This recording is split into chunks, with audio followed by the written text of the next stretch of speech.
राजस्थान की सियासत में घमासान मचा हुआ है। ये घमासान मैं इसलिए कह रही हूँ क्योंकि एक तरफ भारत जोड़ो यात्रा अभी एंटर करने वाली है राजस्थान में, उससे पहले ही बवाल मच गया है। और ये बवाल बीजेपी के खेमे में नहीं, बल्कि जो कि सरकार इस वक्त राजस्थान में विराजमान है, कांग्रेस की सत्ता, कांग्रेस पार्टी में घमासान मचा हुआ है।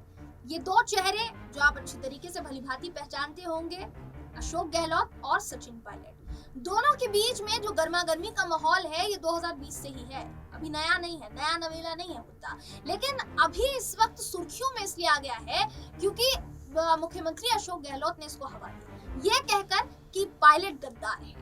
तो पायलट गद्दार है कि नहीं है, इस बात पर पूरा कांग्रेस अलकमान अशोक गहलोत के खिलाफ हो गया। और कहीं ना कहीं उनको ये समझ में आया कि अगर वो आगे भी इस तरीके के बयान देते हैं या फिर अभी जो बयान दिया है उसके साथ वो अभी अगर आगे खड़े रहते हैं तो ऐसा हो सकता है दोस्तों कि सीधे तौर पर यहाँ अशोक गहलोत की कुर्सी छिन जाए।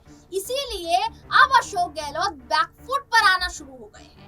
पहले उन्होंने सीधे तौर पर राहुल गांधी की जो भारत जोड़ो यात्रा थी उसके लिए तैयारियां करनी शुरू कर दी थी, बावजूद इसके कि जो आलकमान है वो उनसे नाराज चल रहा था। जयराम रमेश उनके खिलाफ बयान दे चुके हैं कि सचिन पायलट एक करिश्माई नेता है और गहलोत ने जो बयान दिया है उस पर कड़ी से कड़ी कार्यवाही भी हम कर सकते हैं, वक्त आने पर कड़ा फैसला भी लिया जा सकता है, जयराम रमेश का बयान है। फिर केसी वेणुगोपाल ये मामला शांत करवाने के लिए पहुंच गए जयपुर। तो अब देखिए पूरा जो खेमा है वो अशोक गहलोत के खिलाफ हो चुका था। अब जो बयान अशोक गहलोत की तरफ से आया है वो चौंकाने वाला है। मतलब आप ये कह सकते हैं कि जब से सचिन पायलट और अशोक गहलोत के बीच में ये जो रार है, ये छिड़ी है, तब से लेकर अभी तक सचिन पायलट के समर्थन में पहली बार गहलोत साहब बोले हैं और उन्होंने पहली बार में ही चौका मार दिया। उन्होंने कहा है कि अहम है सचिन पायलट, गुजरात की माफ कीजिएगा राजस्थान की सत्ता के लिए सचिन पायलट अहम है। राहुल गांधी ने बोल दिया तो मतलब बोल दिया, ये कहा है अशोक गहलोत ने। अब इस पर चर्चा करने के लिए हमारे साथ हमारे सहयोगी ऋतिक मौजूद है।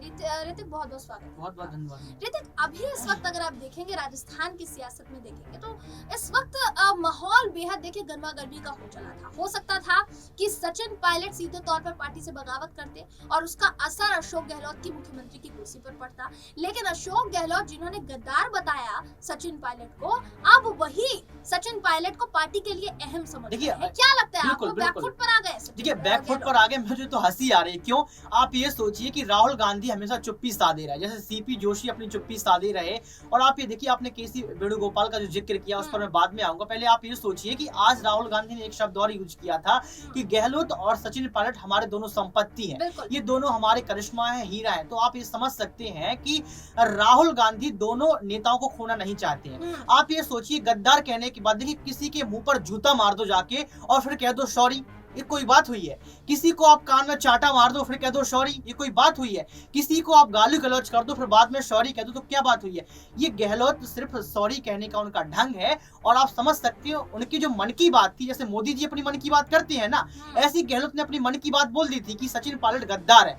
अब जब केसी वेणुगोपाल जो है वो सामने आ गए, उसके बाद आप देख सकते हैं प्रमोद कृष्णम को नाम ले सकते हैं, प्रियंका गांधी, सोनिया गांधी और सबसे आगे राहुल गांधी। खड़गे ने तो ये कह दिया था कि गुजरात इलेक्शन के बाद कुछ टिप्पणी करेंगे, लेकिन गहलोत ने पहले टिप्पणी कर दी, गद्दार बोल दिया। तो अब जब सब नेता सचिन पायलट के साथ नजर आए तो ऐसा लगा गहलोत भाई साहब को कि अब तो राजस्थान की सियासत गई, राजस्थान में अब तो सीएम मुझे बनना नहीं, क्योंकि मैंने नरेंद्र मोदी की तारीफ भी कर दी है मंच से। तो उन्होंने साफ तौर पर ये कहा है कि अहम है। अहम का मतलब यहाँ पर सॉरी से है जयंती, आप समझिए। वो कहीं ना कहीं ये सॉरी बोल रहे हैं कि मेरे से गलती हो गई, हम दोनों अहम है, मुख्यमंत्री तो मैं ही रहूंगा आने वाले समय में, राजस्थान जब विधानसभा इलेक्शन होंगे तो आप इनको उप मुख्यमंत्री का पद दे देना।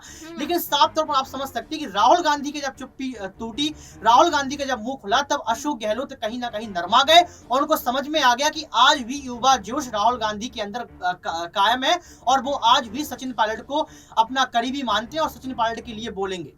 तो सचिन पायलट के लिए राहुल गांधी बोलेंगे, इसलिए अशोक गहलोत साहब पहले ही बीच बचाव करने के लिए, अपना बीच बचाव करने के लिए आ गए हैं, क्योंकि उनको पता है कि उनके हाथ से जल्द ही मुख्यमंत्री की कुर्सी छिन सकती है। लिए। और ये देखिए हो भी सकता था अगर हम बात करें, अगर समीकरण की बात करें, क्योंकि जिस तरीके का बयान उन्होंने दिया था पार्टी डेकोरम के खिलाफ है, पूरी तरीके से आप अपनी ही पार्टी के नेता को गद्दार बता रहे हैं। तो राजस्थान जहां आप ये समझ सकते हैं कि वहां की कांग्रेस सरकार को बीजेपी चाहते हुए देखिए मैं एक बात और यहाँ पर जिक्र करूंगा मैम, आप ये सोचिए कि भारत जोड़ो यात्रा क्यों की जा रही। भारत जोड़ो यात्रा इसलिए की जा रही कि राहुल गांधी जमीनी स्तर पर जाकर ये बता सके कि 70 साल में देश के लिए कांग्रेस ने जो काम किया है, जमीनी स्तर पर जो काम किया है, उसको आप भूल चुके हैं। उन मुद्दों को याद कीजिए और साथ में कांग्रेस ने जो गलतियां की हैं उनको भुलाने के लिए आज राहुल गांधी सड़क पर है। तो आप ये सोचिए भारत जोड़ो यात्रा करने का मकसद यही है कि भारत की जनता सीधी सीधी कांग्रेस से जुड़ सके। लेकिन जब पार्टी के नेता गद्दार बोल देते हैं, पार्टी के नेता अपने नेता के साथ बगावत कर जाते हैं, तो आप समझ सकते हैं कि भारत जोड़ो यात्रा करने का कोई भी उद्देश्य नहीं बचा है। और यहाँ पर ये धूमिल होती नजर आ रही है। क्यों? क्योंकि अशोक गहलोत ऐसे काम कर रहे हैं। आप ये समझ सकती हैं कि राहुल गांधी कितनी मेहनत कर रहे हैं, उनकी दाढ़ी बड़ी बड़ी हो गई, उनके पास समय नहीं है कि अपने आप को समय दे सके।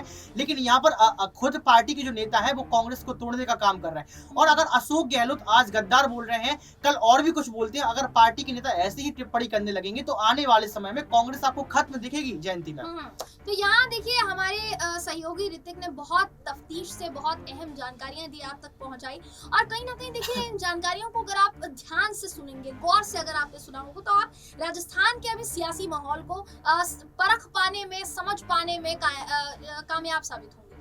देखिए इस वक्त की अगर मैं बात करूं तो राजस्थान में लगातार ये जो मामला है गंभीर होता चला जा रहा है। सबसे ज्यादा अगर इस पूरे माहौल का फायदा उठाने की फिराक में है तो वो है बीजेपी। क्योंकि देखिए मैं आपको एक और बड़ी खबर इस पूरे मामले से जुड़ी बताने चाहूंगी, जो कि बीजेपी से जुड़ी खबर है, बीजेपी के हवाले से आ रही है। वो ये दोस्तों कि जेपी नड्डा भी राजस्थान पहुंचने वाले हैं। 1 दिसंबर को वो राजस्थान के जयपुर में होंगे और उन्होंने लगभग 51 रथ तैयार करवा लिए हैं। और ये एक तरीके से शिकायत पेटी भी उन्होंने तैयार करवा ली है कि राजस्थान में वो जन आक्रोश यात्रा निकालेंगे, जिसमें राजस्थान की सरकार यानी कांग्रेस सरकार के कार्यकाल में किस तरीके की परेशानियां आई है, जनता को किस तरीके से उनको जूझना पड़ा है, वो सारी चीजें, वो सारी परेशानियां पूछने की कोशिश यहाँ पर जेपी नड्डा करेंगे। तो देखिए इसीलिए कहा जाता है कि देखिए आपने जेपी नड्डा का जिक्र किया, मैं थोड़ा सा इस पर एक टिप्पणी कर दूं।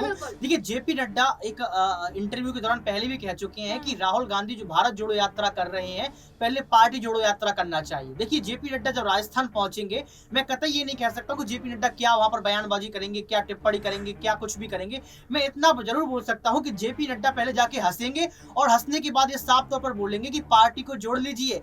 राजस्थान में किस तरीके की किरकिरी है आप देख लीजिए। राजस्थान वासियों बीजेपी को लाइए और कांग्रेस को भगाइए। मुझे साफ तौर पर यही लगता है कि भारत जोड़ो यात्रा का जिक्र 101% करने वाले हैं नड्डा। तो देखिए भारत जोड़ो यात्रा का तो जिक्र वो करेंगे और इसका रीजन ये है कि भारत जोड़ो यात्रा आप ना चाहते हुए भी ये आपको कहना पड़ेगा। बीजेपी के अगर कोई समर्थक है वो देख रहे हैं, जल भुनकर खाक हो रहे हैं, तो उनके लिए भी एक ये मेरा संदेशा है कि भारत जोड़ो यात्रा को लोकप्रियता मिल रही है, इसको इनकार नहीं किया जा सकता। और देखिए इसी के पैरेलल में आप ये संयोग कह लीजिए या फिर आप इसे बीजेपी की रणनीति कह लीजिए, इसके पैरेलल में जन आक्रोश यात्रा निकाली जा रही है। आप ये सोचिए कि 1 दिसंबर को बीजेपी के जितने नेता हैं नड्डा जी के साथ वो पहुंचेंगे राजस्थान और भारत जोड़ो यात्रा की भी एंट्री होने वाली है राजस्थान में, तो दोनों पैरेलल चलेंगी। और दूसरी तरफ बीजेपी जो कांग्रेस में छिड़ी रार है उसका पूरा फायदा उठाने की कोशिश करेगी। तो अशोक गहलोत घर का भेदी लंका ढाए वाली स्थिति ला चुके थे, लेकिन अब उन्होंने डैमेज कंट्रोल करना शुरू कर दिया है और कहीं ना कहीं स्थिति को संभालने की कोशिश कर रहे हैं।